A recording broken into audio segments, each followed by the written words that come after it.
Good morning, good morning, good morning, good morning. Edwina Murphy-Droomer here, and we are on the final day. The final interview is happening at 10 o'clock this morning of the Reconnection Revolution. Good morning, Janet. It's lovely to see you. For those of you that are tuning in via the Facebook group, good morning. Thank you for being with us. As a little reminder, I don't see your. Oh, might just need to mute. There we go. For those of you who are tuning in from the Facebook group, please let me know that you're here when I come on later and check in on the Facebook group. I love to see who's tuning in.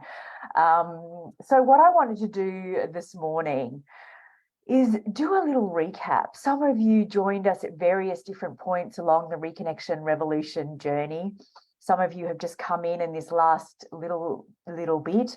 The interviews, the whole series is not going anywhere. It is available for you to watch. It will be in this Facebook group, which is not always the easiest way to navigate your way through all the interviews because there's a bit of scrolling that needs to happen to find things. So you can either find them on neatly laid out on my YouTube channel at Edwina Murphy-Droomer, they are being slowly uploaded onto Edwina MD TV, which you can find at edwinamd.com is my website where all my shows are now housed. So that's an easy way for those of you that I perhaps want to go back and rewatch some of the interviews. I know that I've had some feedback of, I'm going to have to watch that a few times. Or if you want to go and watch some for the first time, if you weren't with us to start this journey. So what I wanted to do before our final guest comes on today is just do a little recap so that we've got in our mind. Sometimes, we go through a journey like this and we're listening in the moment and taking so much in that we've forgotten all the pieces that we've learned. And what I really want everybody to take away from this is that it's a complete picture.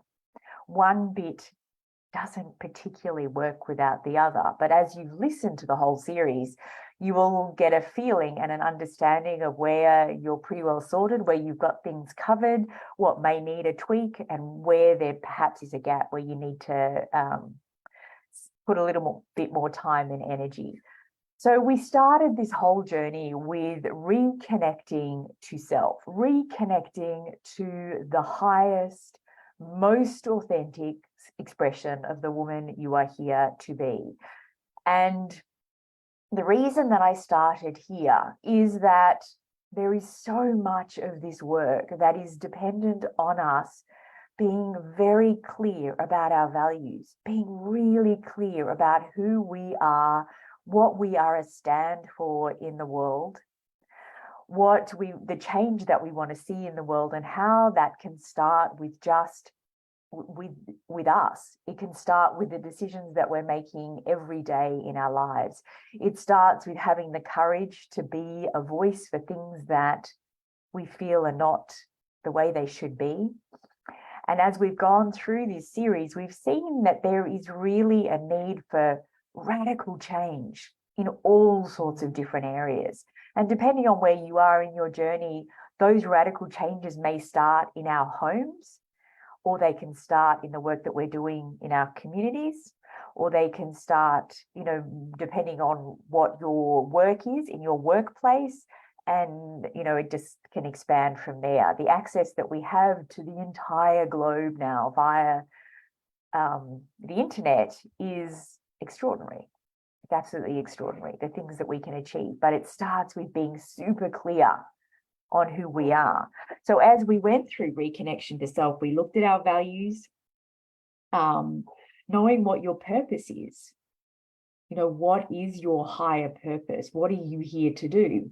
And all of us, as we've been on this incredible journey called life, the majority of people tuning into this series are in their mid-40s into 50s, 60s, and even 70s. So the amount of life experience that you've collected a huge amount of wisdom. And throughout that journey, you've got a sense of what your strengths are, what your talents are. Through hardships that you've gone through, you've learned amazing skills. And these are skills that, yes, some of them are learned in university and higher education, but there are a deeper set of skills that each of us have gathered that have nothing to do with institutional learning. They have to do with life experience and the things that we've been through.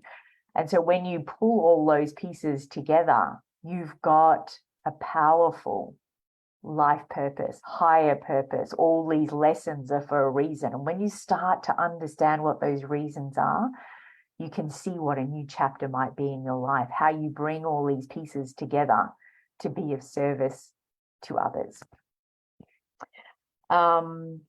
This is where we start to understand the difference between personal power and circumstantial power. Personal power is if it is to be, it's up to me. The changes that I want to see in the world, the changes that I want to see in my own health, in my own home, in my community, these are the changes that if it is to be, it's up to me. This is personal power. Circumstantial power is either somebody else giving us permission, a piece of paper to say, all right, now you can, and waiting on that, waiting for somebody else to see the power in us rather than understanding our own innate intelligence and value. And it can be that circumstantial power can be a really positive thing. It can be part of being part of a community like this, where you're tuned in and connected to other people who are on a similar mission, who speak the same language, this transformational English that is about, there is always a way. There is always a way. It's about, who do I need to speak to? How resourceful can I be? How determined am I to be the healthiest I have ever been, to become more confident, to be bolder, to make bigger choices, to be more authentic, to be okay with feeling vulnerable and going ahead and doing something anyway.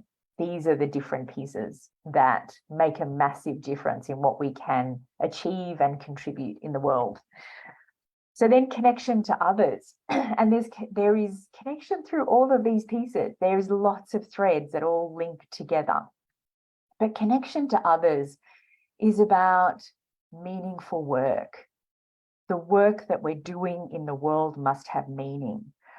There was statistics that were shared in Lost Connections that, I just noticed there was something on my eye, I'm not sure what that is. There was statistics shared in the book Lost Connections by Johann Hari that talk about, it's 80% of the world are doing work that is unfulfilling. It's like, oh, I've got to go to work today. And there's this feeling of being so unappreciated for the roles that they do. And, I have one of my daughters is a dental assistant, and she said, it's like I'm invisible in the room. It's a horrible feeling, Mum. And so this is where I talk about our connection to others starts with how we speak to everybody in our lives, everybody that we come across, seeing that we are all equal power, just different roles. So the way that we speak to every member of our family, the way that we speak to the people who serve us as we check through the supermarket, the people where we pay for our fuel, the doctors, the nurses, the accountant, the people that are driving past as they pick up our rubbish, everybody. If we start to look at humanity and every other person as equal power, just different, we treat people with respect. We treat people looking through a lens of presuming the best of people, seeing the story in people's lives. We all share story. We all share story of hardship, of grief, of success, of excitement, of, every emotion. We all share these threads. It's just different how it unfolds for different people. And so this is where we start to reconnect to our humanity. This is where we start to heal this enormous divide that has happened in the world. that is so devastating. It's so destructive. We get to see ourselves as all children of this universe. We just are here for different reasons. We all have a higher purpose, our own journey that we're on. We're all learning at different speeds about different things, and we get to honor each other's journeys. It doesn't mean that you have to surround yourself with everybody. Some people will take away your ability to really shine for whatever reason. So yes, it's important who you surround yourself with, and being in meaningful work and work environments where you thrive and you feel yourself getting pulled up and forward. This is good for you. It's good for who you work for. And if you're self-employed, it's good for everybody, whether you're self-employed or work for somebody else. Is this good for me? It's good for others, which means it's good for the world. We get to be in meaningful work, doing work that matters to us. We talked about forgiveness, which is so important. And in my masterminds that I run, this topic has come up a lot. This forgiveness. It's not about the other person. It can be, and that's a beautiful thing, because the more we shine, the more other people can shine. The more forgiving we are, the more other people learn to be forgiving. And that means that together, collectively, we heal, we become better. So yes, it's of service to me to be forgiving, to let go of resentments. It's forgiving, it's healing for the other person, which means collectively we all do better. We learn about, from Kim Morrison, we learn about different operating systems, different operating styles. We don't all come at problems the same way. We don't all look at life through the same lens. And it's understanding that these differences, that makes a big difference in our ability to connect really meaningfully with other people. Connection to the natural world. All of these different topics have this beautiful common thread, and it is this ability to truly flourish, heal, thrive, and succeed at being a phenomenal human being. Because the more that we flourish, the more that the natural world flourishes. The more we support the natural world around us to flourish, the more we flourish. It is this symbiotic relationship when one cannot exist without the other.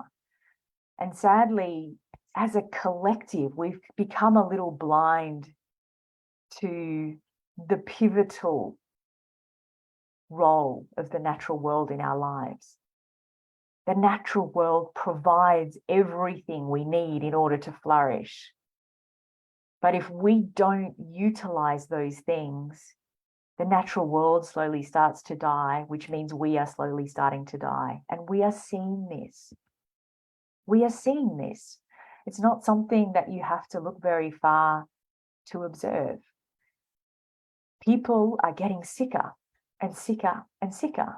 Yes, we're living longer, but in what capacity? When in Australia, we have retirement villages for people at 50. What is the message about living longer?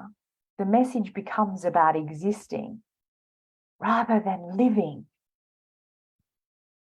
We're in this mindset of I'm working until I retire and then I get to live. And this is out of balance. When we look at the natural world and how the natural world operates, life is now. It's every day. It's every day. And the more that we fall for this understanding, fall for this belief that we get to be happy, we get to thrive, we get to be in this place of flourishing wellness, the more that we lose connection with that, the more unhealthy we become, the more unhealthy the planet becomes. So there is enormous power in becoming a student of the natural world. becoming a student of how the seasons change, of how the foods that we have availability change. Depending on where you live in the world, you know, you will have access to different food, and our microbiome in our body, that is the bacteria that breaks down our food and allows us to assimilate the foods that we eat, is different depending on where you live in the world, because it's adapted to the seasonal local foods that we have. And we throw that all out of whack when in Australia we're eating watermelon in the middle of winter that is grown on the other side of the world. It just doesn't make sense. So many of these things become so much simpler when we bring all these things back to basics, when we bring everything back to the simplest. It is that we get to eat the food that is grown locally, seasonally. We cannot be afraid of the sun. We need the sun to live. The sun is life. So to be in a world where we're told to be fearful of the sun, now we have this epidemic of low vitamin D. We're told to be afraid of the water, so people stop drinking water and start drinking soda. There is so many things where we've been pulled off course from what is so fundamentally basic. We've been taught to fear the dirt, the earth, that is the source of all life. We must touch the dirt in order to allow our bodies to thrive. We must take off our shoes and plant our feet on the ground and get our hands in the soil and plant things again. This is fundamental to supporting human health. It truly is these basics that we get to come back to. So knowing how to feed your body so that it can operate, you can support the innate intelligence in our bodies, how to unwind stress. All of these things don't require fancy medications. You know, we feel like we're falling off that flourishing feeling. And so we immediately reach for synthetics when the natural world is offering what we need. Yes, the medical profession has extraordinary gifts for us. I'm never going to be anti where needed in pharmaceutical medications. There was a pharmaceutical medication saved my son's life when he had meningococcal. And if he didn't have that within like an hour, he wouldn't be here anymore. Unbelievably important and powerful when needed. But when we reach for it as a quick fix, when what we really need to do is just reconnect to the basics to support our health, that's where we've been pulled off course. So reconnection to the natural world. And then the final part of this conversation that we've been having is about being reconnection to spirit. And I think, you know, the conversation that I had with Anna, there's lots of different pieces in here that you get to tune into through the interviews that we've done. But I feel that it is so important that we look at this conversation from the understanding of we're not alone. There is a higher source, a higher energy that is with us on this journey all the time. And depending on your environment, where you've been raised, your beliefs that have been part of the life that you've lived will dictate how you see this. But whether it is Buddhism, whether it's Christianity, Catholicism, whether it is universe, Mother Nature, Source, the divine, I believe it's all the same thing. I believe it's all the same thing wrapped in this human language that we need in order to find a word for it. So don't make it right or wrong or good or bad, whatever anybody else is believing. Just take this opportunity to understand that it's important that all of us have this connection to the higher source. And then we all get to flourish in our own unique and divine ways. So I am so thrilled. We have Alayna with us today. Alayna, as soon as you came on, I said, I'm going to say her name wrong. It's Eleanor. How do you say it? Alayna. Alayna. But it sounds really beautiful when you say it. So you can say it like that. So generous. Oh my gosh, that background is breathtaking. Oh, that's so beautiful. So what I want to do is just, you are brand new to my audience, which is very exciting. So I want to just do, I'm going to give the briefest of introductions in that you've got this science background in fisheries, particularly. You contracted Lyme disease some time ago, and it has been in your journey of recovery from that you've got this completely new trajectory happening in your life, and so much information to share on how we can tune into the natural world to heal from chronic illness. So I think if we can just start with your journey in when you contracted Lyme, how you discovered you had it, and let's just go from there. How does that feel? It sounds great. Go. Yeah, I'm so happy to be here. This is such a wonderful opportunity for me. I'm new to this kind of talking about myself. I've done a lot of presenting, but not about myself. So it just feels so different and so amazing. So thank you for, providing this opportunity for me, because they are new to me right now. So yeah, I'm Alayna, and I was bit by a tick in 2017. So I've been riding horses. So I got them behind me my whole life. And so horses and nature have really defined my whole life. Like you said, I'm a fisheries biologist. So I knew I always wanted to work with animals or the planet. That was inherent with me since as long as I can remember. My hobby of choice was riding and training horses. I worked in the environment for 20 years, went to graduate school for marine conservation. So the environment was everything to me, and still is. Yeah. And then I was bit by a tick doing my favorite thing in the world, which was riding my horse in nature. And the irony is not lost on me that nature kind of did this to me. So that was in 2017, and I live in San Diego in Southern California. I'm from British Columbia originally, but Lyme is not really spoken about here. It's very much considered an East Coast problem.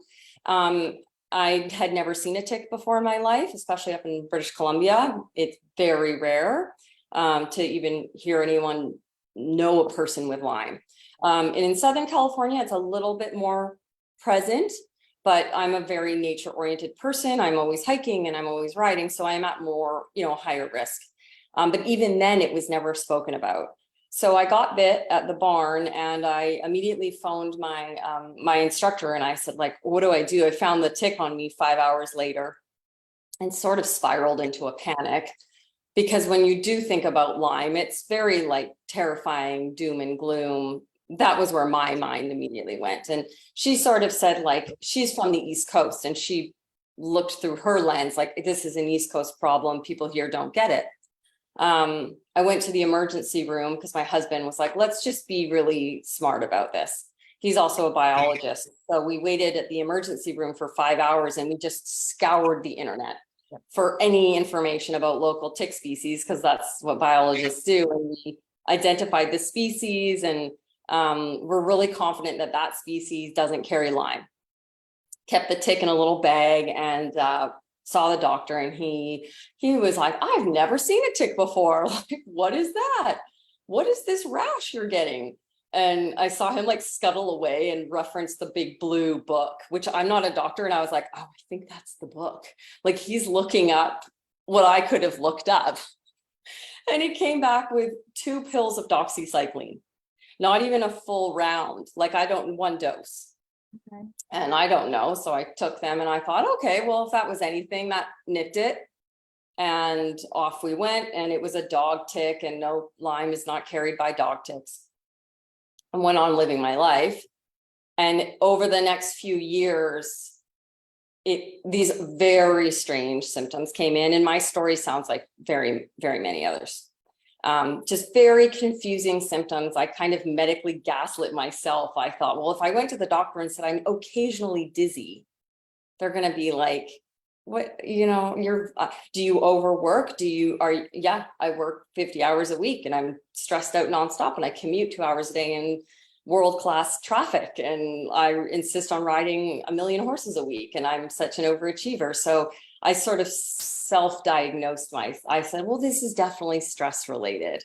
So I got vertigo, and I would get air hunger, which is this very strange symptom of babesia and Lyme, where you feel like you can't breathe, but you have open airways, and every doctor will listen to your chest. You're great. It's because babesia, which is a co-infection, feeds off red blood cells. So your body is actually looking for air, but it's not respiratory. So I was constantly like, oh, and I'm like, I don't have asthma. So like weird stuff. And I pushed through for 3 years, and I just said, I'm stressed out and I'm in my late 30s and this is what happens. And then I got sick in 2020 with a flu, and my husband and I both got the flu, not COVID, just a regular flu. And he got better in 3 days and I never got better. I got worse and worse and worse and worse. And then it all fell apart. Everything fell apart in 2020. So it was 3 years after I was bit, the wheels fell off and my life completely exploded. And I went from high overachieving, perfectionist, successful person to, I couldn't wipe the kitchen counters down. I couldn't put the dishes away. I couldn't walk to the end of the driveway. Like, I was a disaster. And I'm not a person I'm a very resilient, non-complaining person. I didn't even have a doctor because I thought doctors were for the weak, not hypochondriac or anything like that. So yeah, my life fell apart in 2020, October 2020. So I'm coming up on 3 years. But like so many of these stories, it was the best thing that's ever happened to me, and completely saved my life. So chaos, and it's a very good ending. Yeah, it is extraordinary that so often life throws us something so profoundly earth-shattering in order for us to be redirected on the path that we're supposed to be on. And it's not a conversation that's easy to have, because it feels like, why did this have to happen? It's not, why did this have to happen to me? It didn't need to be quite so life destroying. But yeah, I understand that the wisdom that comes from having been through something so completely catastrophic. So maybe if we just take the next step, what was the treatments that you started on, and what did you discover along the way? So I was so remarkably sick, and some people with Lyme will say like, oh, I just had to work out a little less. And I was like, I can't unload the groceries. Like, I am fantastically sick right now. So I went from being a very, very serious case, and it was chronic because I'd been harboring it for years at that point. So the doctors agreed on that. I took a very Western approach at first because I'm scientifically trained. My husband is a PhD in marine science. So I threw myself into the conventional treatment, but I knew something in me was like, get a naturopath. Like, that was the first thing I did, because all of the Lyme specialists are naturopaths, because Western medicine denies chronic Lyme. So I used the Western medicine I tested positive. So CDC approved Lyme, very strong case, like full of Lyme, full. And I went straight to the internet, and I found an Australian who she was 10 minutes from me, and she's been treating Lyme for 20 years. She's written multiple books on it. And she had an opening like 2 days before Christmas. So she really marries, because she's treated Lyme so long, she understands what a beast it is. So there's a heavy antibiotic component, which is very polarizing in the Lyme community, and alternative methods. She's a naturopath. And so I went in, I'm a very overachieving type. So I went in and said, anything you say, I will do. I will do anything you say. I'm an excellent patient. So I did a year of antibiotics, which ravages a person. I mean, I've spent a year and a half recovering from a year of antibiotics. So I think I cycled through about 7 or 8 antibiotics. I'm told I went through every class of antibiotics. Like there was nothing left in the rainbow. Bicillin, which is a injectable penicillin. They treat syphilis. They treat late stage syphilis with one injection of it. And I had 70 injections over a year. It's excruciatingly painful procedure. So she sort of provides you with that. And then a lot of the rest was a recommendation. She's such a beautiful person. She recommended IV ozone. So I did IV ozone. She recommended infrared sauna. So I did infrared sauna, still do. Like vitamin IVs and a drastic change to my diet. So the moment I saw her, I cut all the obvious that you would do if you wanted to like holistically treat any ailment. Like, I cut all the things I already knew that were bad for me. Anything like obviously alcohol, obviously caffeine, gluten. I only ate very bit of like basically raw organic dairy. I was eating just what you were talking about, like as back to the way we were intended to eat. I kind of returned back to that. My husband is a hunter, so I was eating meat that he had hunted and organic vegetables. I was sniffing chocolate at one point on Easter. I sniffed chocolate. That was a very low point. I was like, wow, we're here. So yeah, and then and so that was all under her advice. And then I sort of ran with the rest on my own and just anything I could find out online I was very careful. I didn't go into the Lyme forums. There's a very dark kind of place you can find yourself on the internet, people that have been in wheelchairs for 8 years. And I have a lot of self-awareness around that. I just didn't do it, but I did enough to learn about like cupping therapy. I threw myself into Chinese medicine, which I love. Oh my gosh, I love Chinese medicine. And then as important of all that physical healing was the emotional healing, which I completely did not see. That came out of left field for me.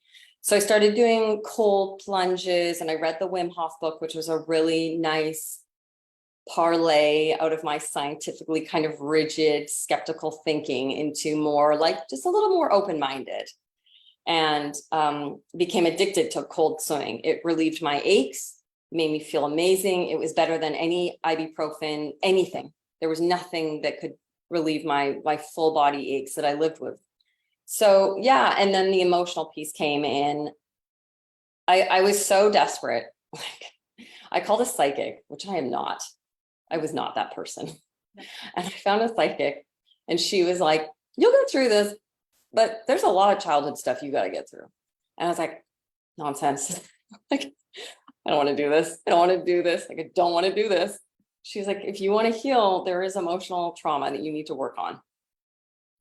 And so I'm a good student. So I did. So I did that. I still do that every day. And then the piece that we had spoken about was the nature piece. So it was kind of a third, like, or quarters, like conventional medicine, alternative medicine, emotional healing, and nature. And those sort of like 4 pillars are what I've used to heal. But I am so much better than I was when I started. I was like any doctor would have run my labs and said, you're great, you're fine. Like you have low iron, that's fine. And I am so much better now for all of this physically and emotionally. So yeah, but I definitely was very, very sick and worked very, very, very hard at healing. And mindset was just key. Like you had talked about, like, it's just, I don't see myself as a victim at all. I never have seen myself as a victim. And it's very easy to, when you're bit by a tick, it's not your fault. Yeah. But I take radical responsibility for everything in my life, including Lyme. I own the conditions I was living in when I got bit, that I am absolutely convinced made me get sick. Yeah. And I think one of the big things, there's quite a few different points in what you, and I just need to say, for somebody that hasn't done interviews before, you are phenomenal at this. You have a career. I'm used to talking about fish. I'm like, we'll talk about tuna all day. That's so good. I just know my audience is going to love this interview. You're doing. Aww.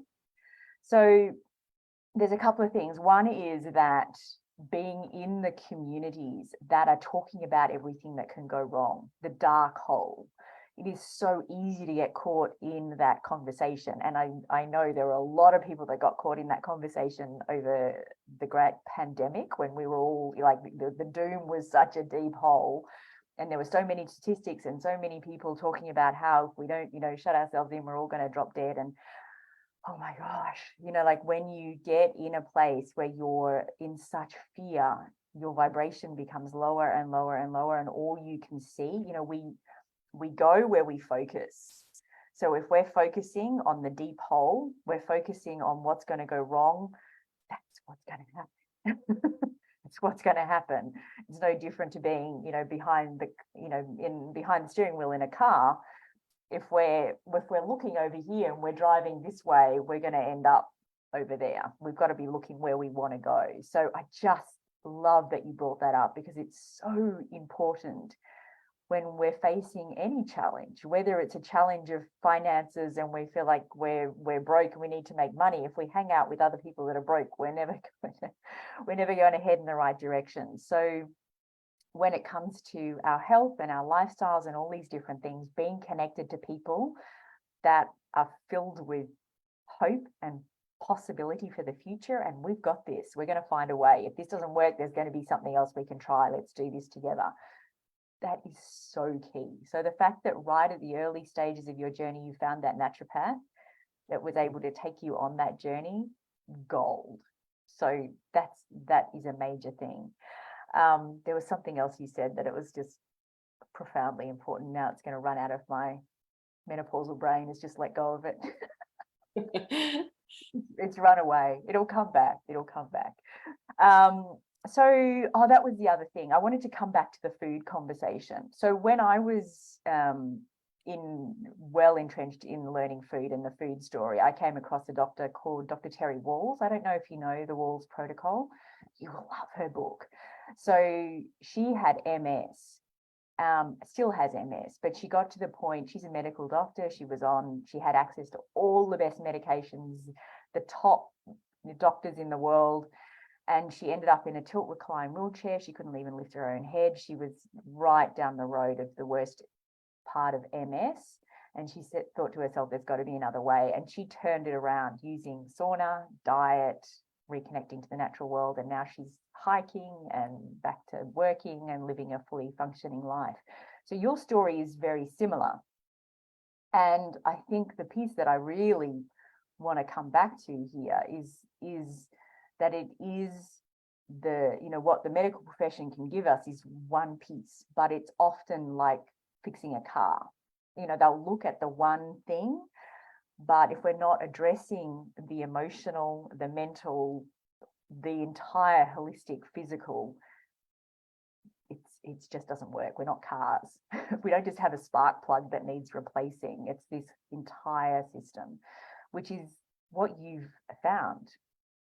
Accidentally, perhaps, but that's what you've discovered, and this is where your power really lies, which is amazing. So you talk a lot about one of the questions that I had that I wanted to ask you, the biggest lessons learned about environmental restoration via this journey. Tell us more about that. Yeah, like I went into this with, I think I said been 17 years working in natural resources management and then plus all my schooling. So my whole career had been, and education had been dedicated to wanting to save the environment. Like was the end goal for me. And I did it in an incredibly socially acceptable way. Like I went to school for it, and like, really, I want to be like rolling around in the woods, but I went and did the thing that, I got highly educated, and I worked within the framework of the system for a while. And I was very impactful, and I did a lot of really, really cool stuff that I'm super proud of, like been directly involved in changing environmental laws. So I've worked, I've been to DC and lobbied Congress and met with senators and been very impactful in the marine conservation, marine science, fisheries management world. And I was with my job for 9 years doing that in California. And I'm very proud of that. And though that is an incredibly critical piece right now with species not doing so well, you need top down. I've done very top down work where laws are enacted and the industry has to abide. And that's what we need to do, because if we don't, we're at risk of losing stuff, species.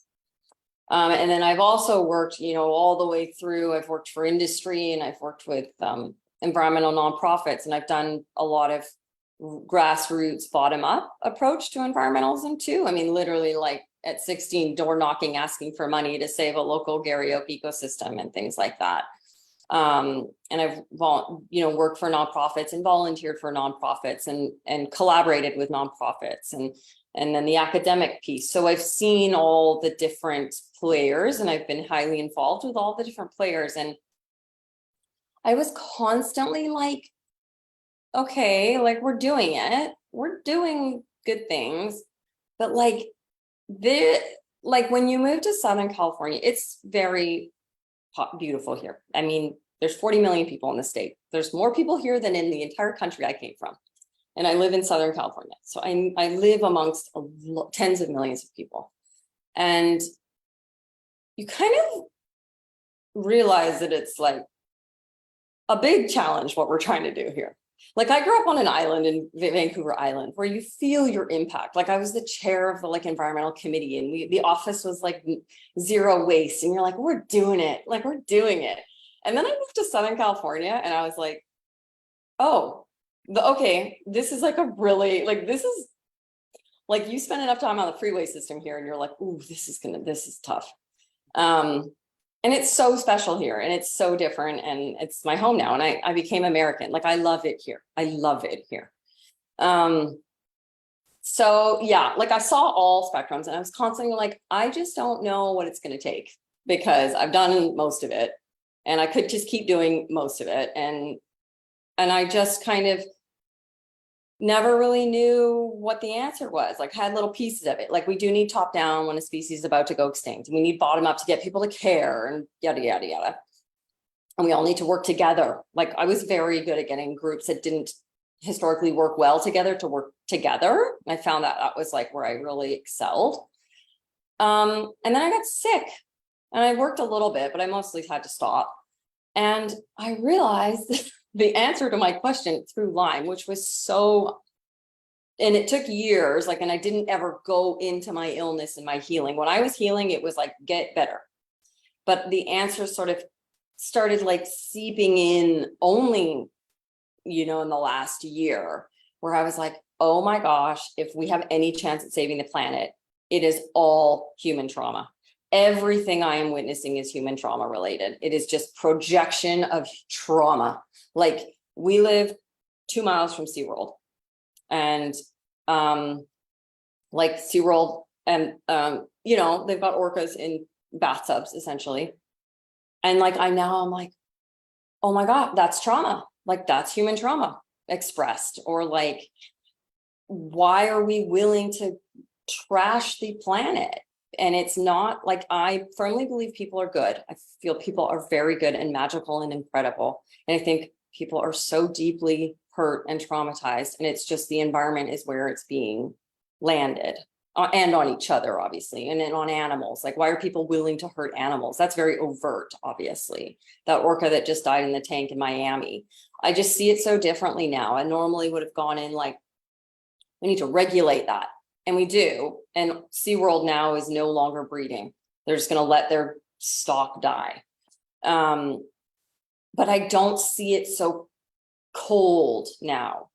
I'm like, okay, the people that are willing to do that are just projecting their own deep, deep pain. And that was the conclusion I came to. So that's huge. I'm like, that's a paradigm shift. That is very radical. And I'm not going to get up in my meetings at work and be like, we need a paradigm shift of human thought. But that's where I think we do need to go now. What you have just shared has drawn in something that I've heard, but it's just cemented it in a different way. So I've been fascinated, and the name is just going to go out of my head. The bonobo monkeys. I don't know if you've ever, have you? It's eerie watching them. They're us. So divine. But I remember, like I've gone down a bit of a rabbit hole and looked at the difference between chimpanzees that are run by this, more masculine, the males are leading and the violence and the control versus the bonobos that play and are led by the females. And it's just the differences are such a fabulous picture for us as humans. But they don't have these bonobos in captivity because they spend their whole times having sex, and it's like the mums don't want to take their kids to go and see them. But one of the things I came, which is hilarious, but one of the things that I came across was this: when they did have the bonobos in captivity, the behaviors that they were seeing were vastly different. The deep hole that they would go into in their depression and pulling their own hair out and getting to these places never happened in the wild. And this took me on a whole nother journey of reading, and it comes up in the Lost Connections book, that as humans, we are out of our natural habitat.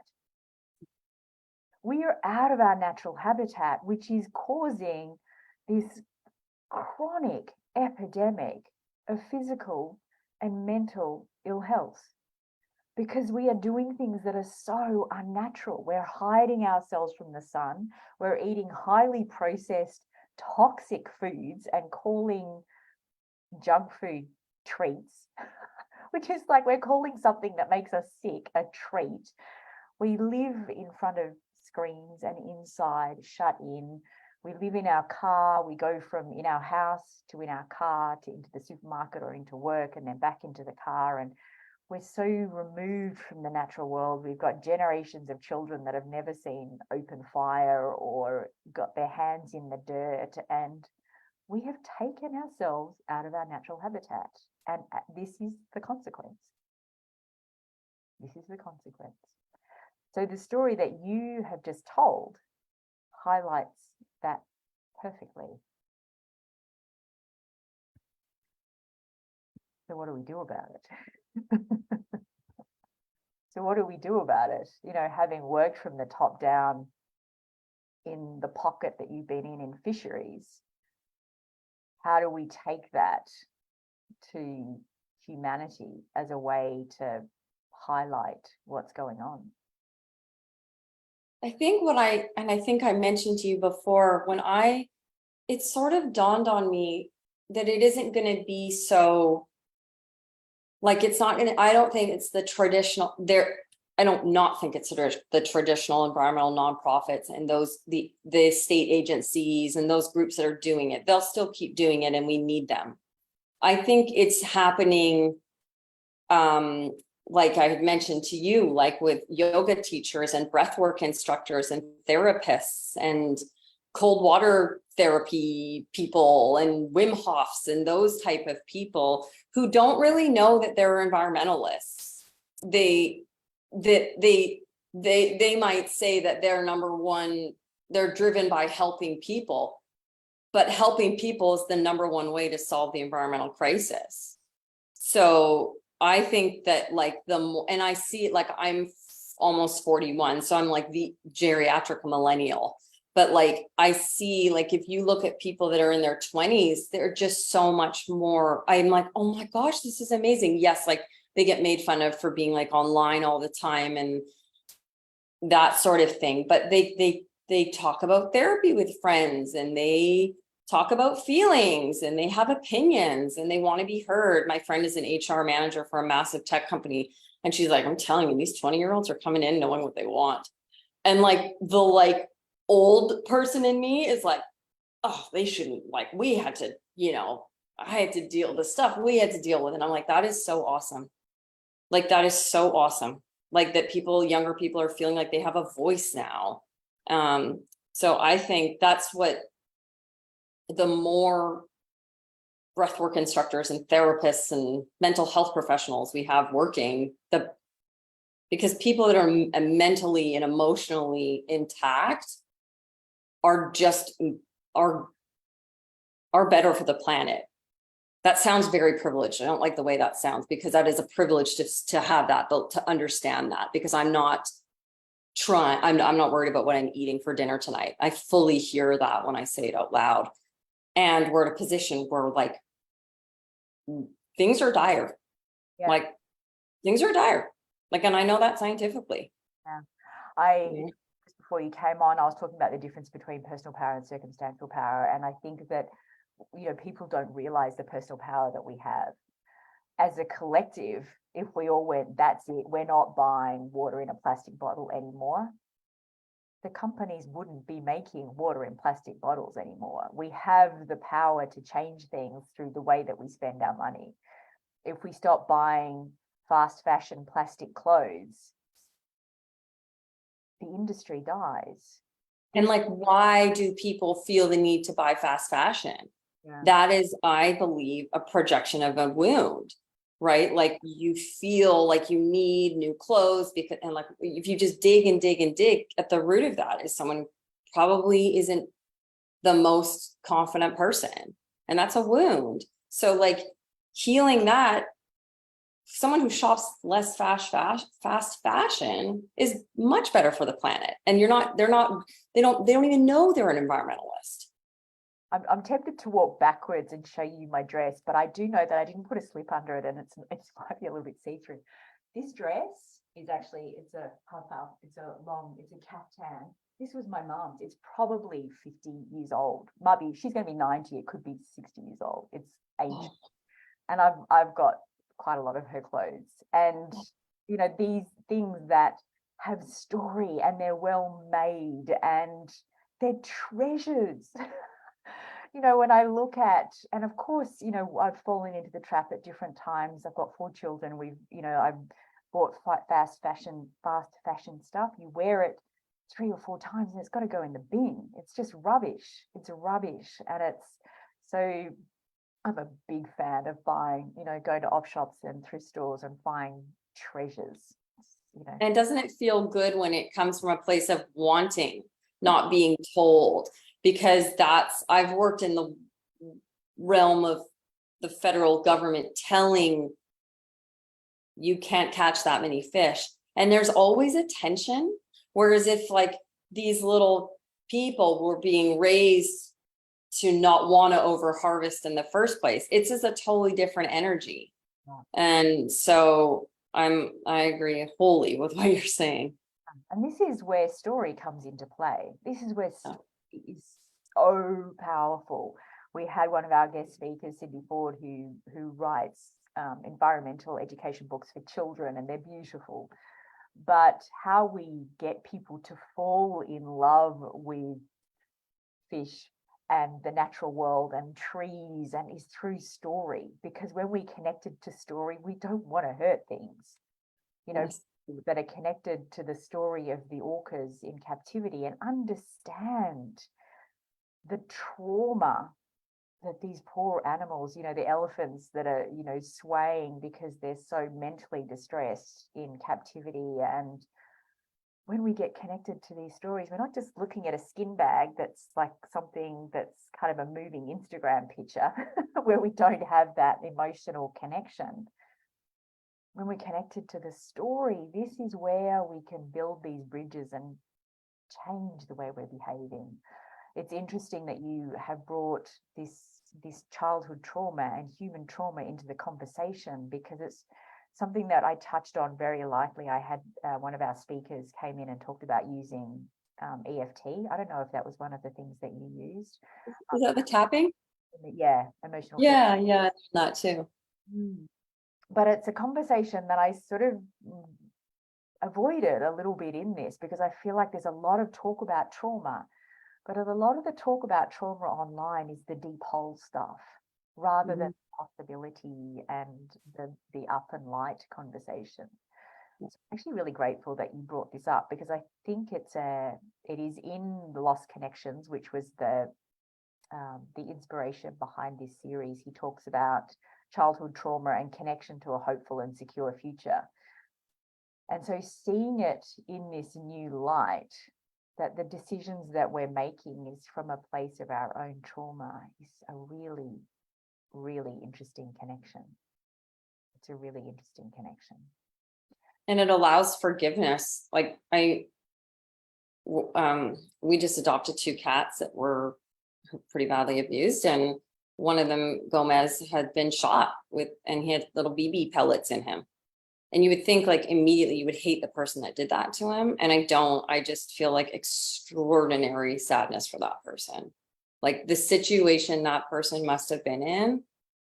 These people are not born like that. Like, I don't know, maybe like 1 in a million. I don't know. It's like some genetic defect, but like, you know, the way they're like, animals get me. I'm very sensitive when it comes to animals. And my cats are like, like, yeah, I like worry so much about them. And I don't feel any like hate towards that person. I just feel like, man, like I cannot imagine the situation that person probably was raised in. I'm just having these moments of like, oh my gosh, you speak my language. I'm just, so I should say at this point that, you know, I had, the only reason I came across you, as you know, is because my very, very dear friend Jamesine Blakely, who is somebody that you're working with, said to me, you've got to talk, you're going to love this girl. You've got to talk to her. I'm going to have to send her, you know, great big hugs and thanks, because all these points are so perfect. And the fact that you've come into my world, and this is the last interview in the series, the universe is like blessed that you have come into this path. This conversation around we are all a product of our environment. You know, I talk in my communities about, you know, whether it's somebody sitting in prison or you know, people committing these atrocities in wars across the world, where everybody is a product of their environment. Somewhere along the way, the environment that each of us have been raised in has made what we do okay, has made it okay to fly a plane into the Twin Towers, has made it okay to hold up somebody at gunpoint and rob their store. It's not, as humans, we've got to see the story in each person, and that we are all a product of our environment. And when we can start doing this, we can reconnect to our humanity. And this is how we get to heal. This is how we get to heal. So I am so grateful to you for this conversation, because you brought story into it and given it beautiful context. You're in the midst of writing a book, and we can't wind up this conversation without learning about that, because I know that I'm going to want to get my hands on it. So tell me where that's up to and what it's going to be. Yeah, we're deep in the editing phase. I've written, I've published before, but in scientific journals, so papers, academic papers. This is a whole new world. I realized as a part of my healing, I would have to start sharing. I've been admittedly very, very, very closed my whole life. That was sort of a defense mechanism or something I learned. It was just I was very silent, very, very, very silent. And learned that to heal Lyme, I was going to have to start I didn't tell my family for 3 months that I was sick. It was COVID and I was in a different country. So I just hid in bed for 3 months. And then I told my friends, you know, later, and then I think it took me 2 years to post on Instagram that I was, you know, bedridden. So quite closed. So yeah, just realized, oh, I'm going to have to start talking if I want to heal. So then I wrote a whole book, and which is less intimidating. There's something like a little safer about it still being on the computer and no one else seeing it. So it's a book about it's what I went through, but it's certainly not just for Lyme people or people that have friends or family with Lyme. It would be like any story of, you know, someone who's gone through something difficult. I lived in Mexico for almost a year, and I wrote a really extensive blog in my mid-20s, and I had a lot of people reach out and be like, you're an amazing storyteller, but I was so young and I had no confidence and I didn't hear it. And then at finally like 39, I was like, I just kept hearing my dad saying, you should write more, like, you're a great storyteller. I've always written scientifically, which is, kind of no voice and just get the facts out. And they don't want to know you or behind the words, just get the word. You're just speaking the data. And this is very different. It's my favorite book in the world is The Glass Castle. And kind of like gracefully rips your heart into a million pieces. And that's sort of what I wanted to do. I want people to be like exhausted when they're done reading it. And so, wrote it, have an incredible editor, and it's Enduring Lime, written in a very kind of rich way. I want it to be, my husband's father is an editor at the University of Texas. And I said, I want him to go, I didn't know she was such a good writer. Like, I want it to be literature. So, and then it touches quite extensively on emotional healing, obviously physical healing, and then the environmental piece, just my thoughts on chronic illness and what it taught me about environmental conservation and restoration. So it's like a lot of people might find it interesting. It still blows my mind that people are interested, but I think it's about 2025 release date. These things take a long time.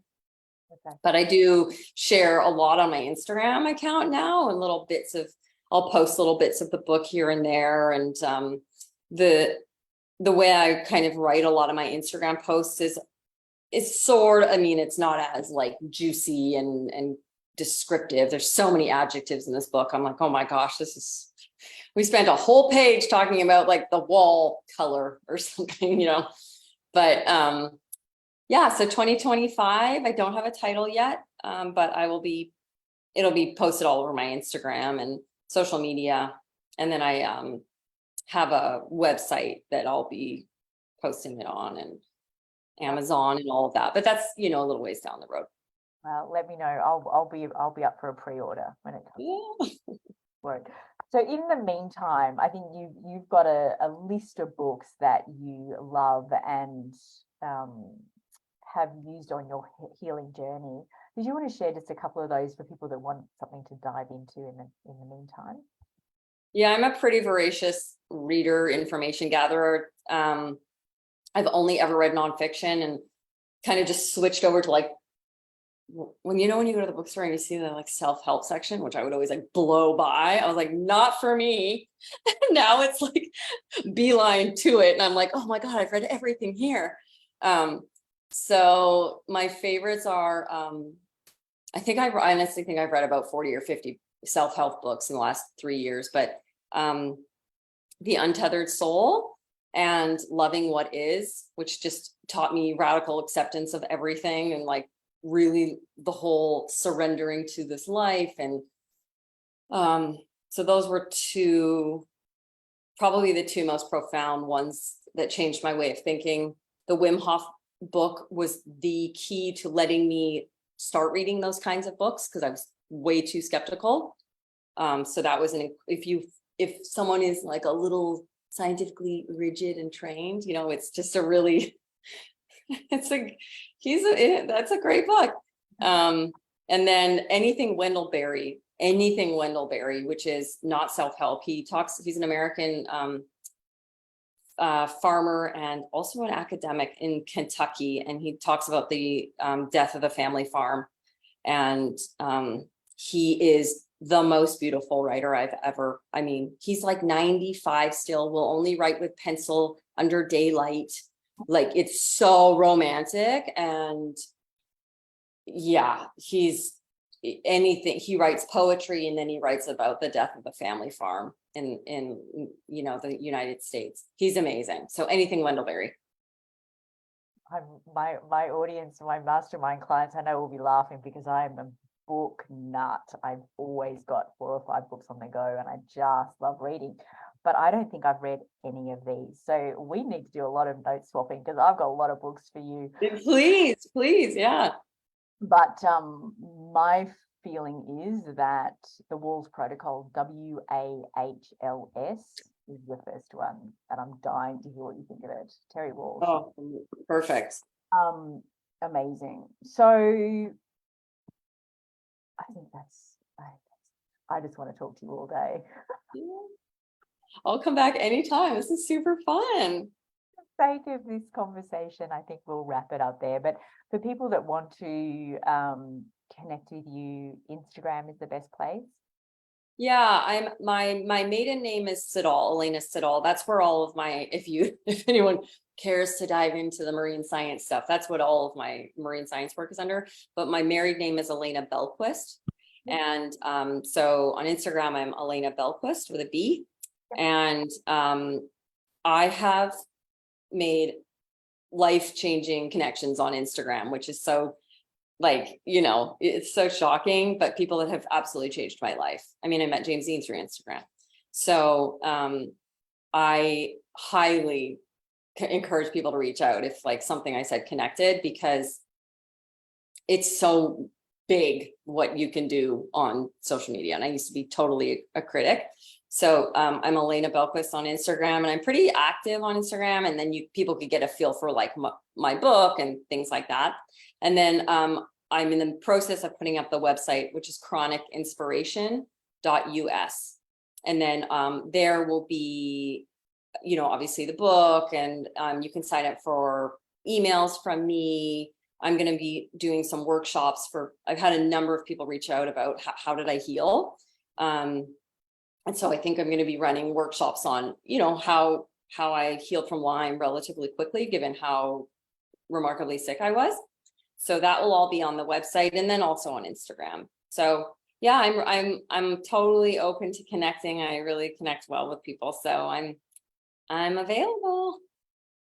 I think, Alayna, that one of the big things that I want people to take away from this conversation is the understanding that this is not just about Lyme. This is about chronic ill health.